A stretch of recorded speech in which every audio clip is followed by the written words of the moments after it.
A Boston restaurant opened by social media star Salt Bae has been shut down for violating safety guidelines.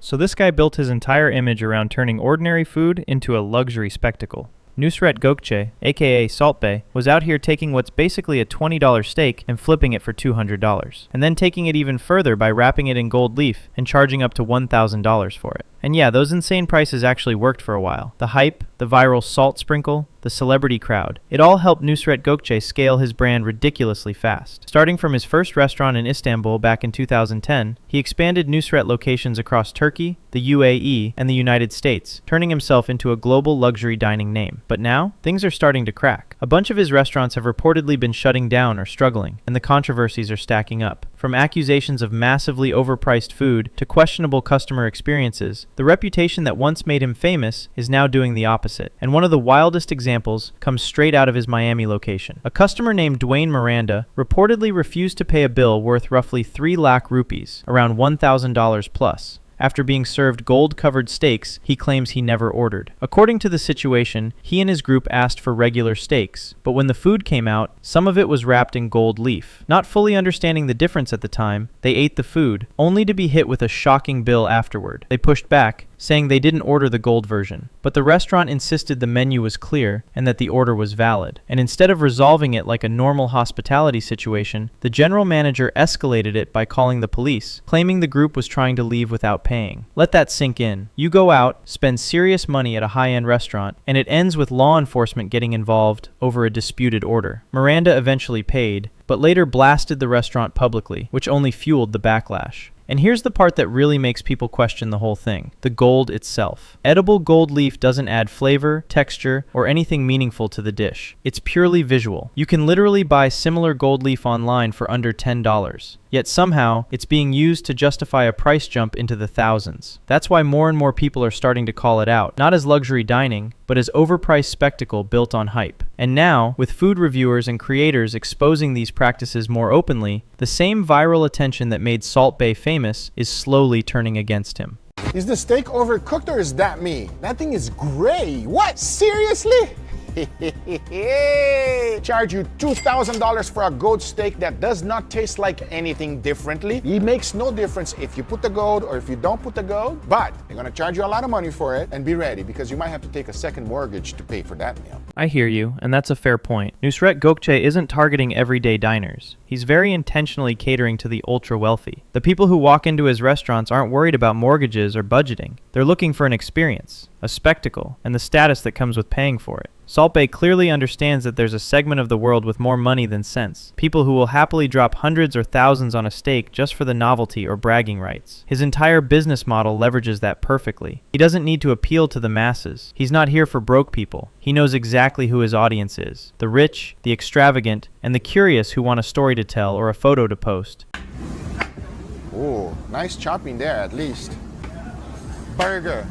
Gold burger. I actually tried that burger, everybody, when I was there. It is ridiculously expensive. The gold does absolutely nothing. It just costs a lot of money. Save your money. If you really want gold leaves, just go to Amazon and buy them for as little as under $10, everybody. But you're gonna pay way over $100 in his restaurant. Things might have stayed in that luxury spectacle zone, but this time, Salt Bae crossed a line that even his usual audience couldn't ignore. Nusret Gökçe took to Instagram, posting a brag about charging a staggering $140,000 for a single bill, claiming it reflected the ultimate quality and experience. But the internet, of course, had other ideas. People flooded the comments, ripping into him for the audacity, pointing out that no matter how flashy the presentation, the quality of the food didn't come anywhere close to justifying that price. Expensive.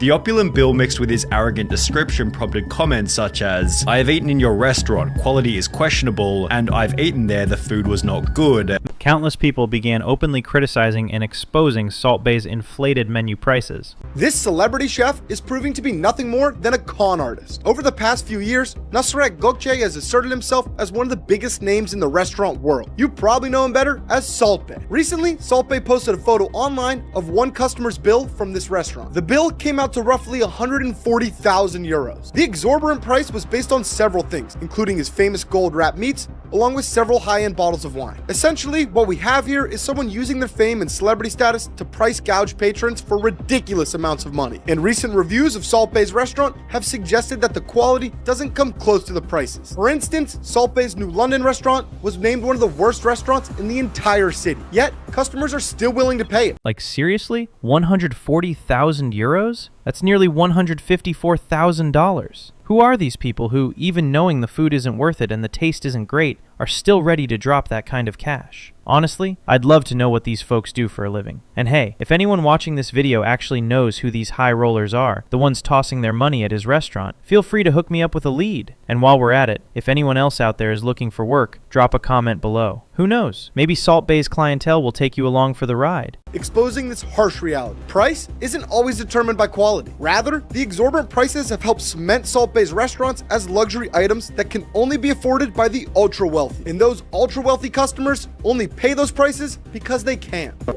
And if you think that's wild, just wait until you hear this next story. A group of diners in London reportedly got slapped with a bill exceeding $20,000. For what? A handful of steaks, a few sides, and a couple of drinks. Honestly, that's enough money to fund a full luxury vacation. But instead, these people walked away with overpriced meat topped with a generous sprinkle of ego. And don't think this is just about absurd pricing. There's a darker side too. His restaurants have repeatedly been exposed for mistreating staff. Multiple employees have come forward saying they were overworked, underpaid, and treated poorly. Some even filed lawsuits alleging withheld tips. Imagine grinding insane hours at one of the most hyped restaurants in the world, only to discover that your hard-earned tips are being siphoned straight into the owner's pockets. The four employees claimed that Salt Bae was taking 3% from their total tips, which was followed by Salt Bae firing the four employees after being confronted about it. As a result, the employees launched a wrongful termination lawsuit, explaining that their former boss had an authoritarian, dictatorial attitude who doesn't care about local laws. They even suggested Salt Bae likened himself to Tony Montana and humiliated them on occasions in the lawsuit. Oh, and it doesn't stop there. Remember the 2022 FIFA World Cup? Somehow, this guy managed to sneak onto the pitch during Argentina's victory celebration. He literally cornered Lionel Messi, pestering him for photos like a desperate fan. Messi's expression said it all. Annoyed, uncomfortable, completely done. And it wasn't just Messi. He ran around, interrupting other players, even grabbing the trophy as if he was actually part of the winning team. The chaos was so intense that FIFA had to step in and ban him from attending future events.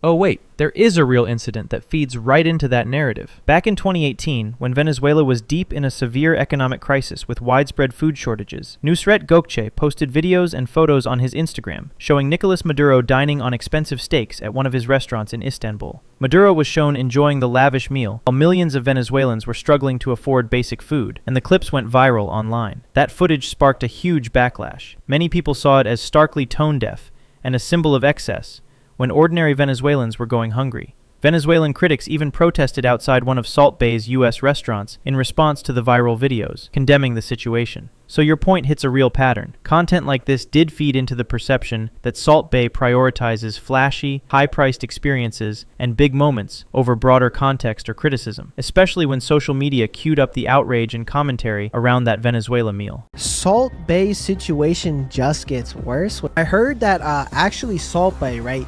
He actually, like, his steaks aren't like $700. They're like 20 to 50 bucks, and then he makes like a crazy profit. Like, it's insane, right? And maybe sometimes the steaks are $30. We have no idea, right? But and then he sells it, and then people have found out, like, he kind of fell down too during the World Cup situation wherein he was kissing the World Cup, and actually it is like a tradition where only the players and family are allowed. Additionally, a major turning point in Nusret Gökçe's downfall came with the closure of his Boston restaurant. What was meant to be a flagship location and a shining extension of his culinary empire ended up being shut down due to repeated violations of safety protocols. This is video posted on Salt Bae's Instagram account of crowds gathered outside Nusret when it opened about 1 week ago on Arlington Street.